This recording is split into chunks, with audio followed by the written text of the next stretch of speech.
บายดีพี่น้องป้องปายวันนี้ก็สิพาพี่น้องมาเบิ่งสวนเด้อพี่น้องเด้อมาอัปเดตสวนให้พี่น้องเบิ่งเพราะว่าดนนะก็วันนี้ก็มาพบพ่อกับเบาคำสมองดีคือเก่าเด้อพี่น้องเด้อพาพี่น้องมาเบิ่งสวนทัว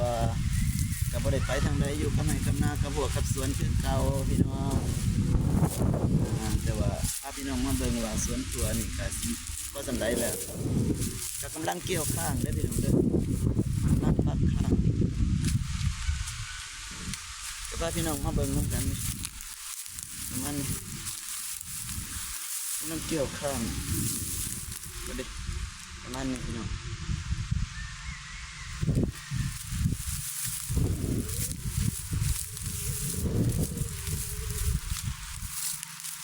กำลังเกี่ยวข้างกำลังใส่ข้างแปลว่าเครือมันกำลังเกี่ยวกำลังเริ่ม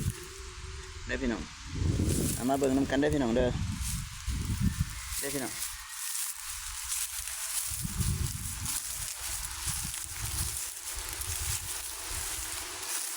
กำลังใส่ข้างปลูกประมาณได้ประมาณ3 ผิดปลูกได้ประมาณ3 ผิด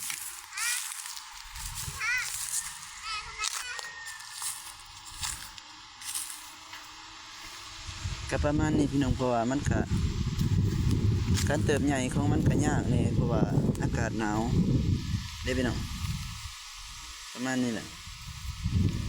การเติบใหญ่ของมันก็ยากเพราะว่ามันอากาศหนาวเย็นจัดเพราะว่าแต่หมักถั่วคนก็ยังหนาวขนาดเครื่องหมักถั่วมันก็ยังบุด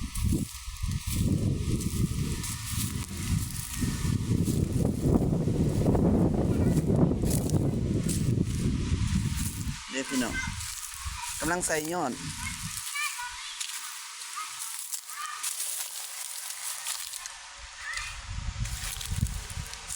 กำลังใส่ยอดพี่น้อง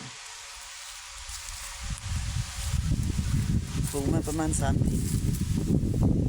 กำลังใส่ยอดกำลังมันตั้งข้างเลยมันนี่ก็เอาฝุ่นขี้งัวออกมาใส่น้ำได้ฝุ่นขี้งัวก็ใส่เอาฝุ่นขี้งัวใส่ลงไปน้ำผสมกับปุ๋ยให้มันงาม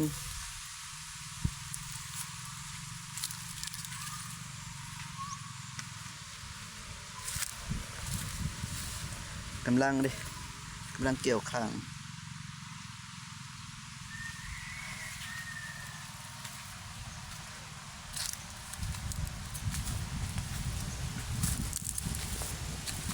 ก็เอาฝุ่นมาใส่พี่น้อง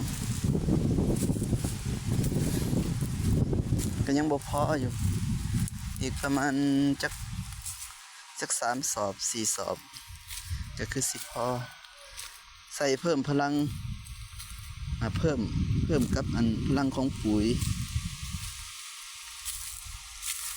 เอาเป็นทุนธรรมชาติทุนขี้งัว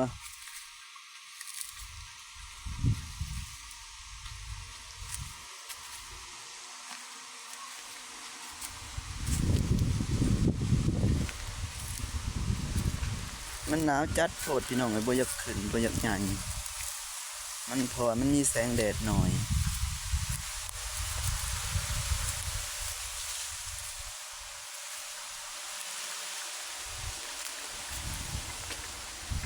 แต่ว่าเบื้องนี้ก็สิเป็นหมักเพชร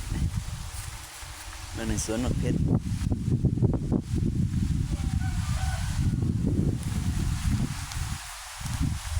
แต่ว่าสวนหมักเพชรนี่ก็มากเลยพี่น้องมากเลยเด้อสวนหมักเพชรเด้อ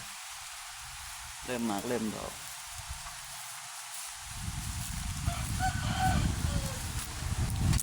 นี่พี่น้องนี่มากเลยสวนหมักเพชรเป็นต้นหมักเพชรก็มากแล้ว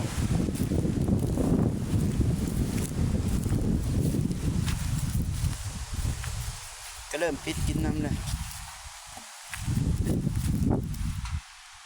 มันมากเลยพี่น้องอันนี้คือหมากเพชรเลยนี่เลย ก็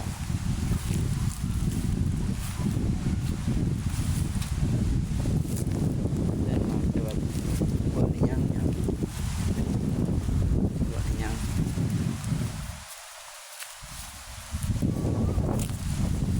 สมัครเว็บ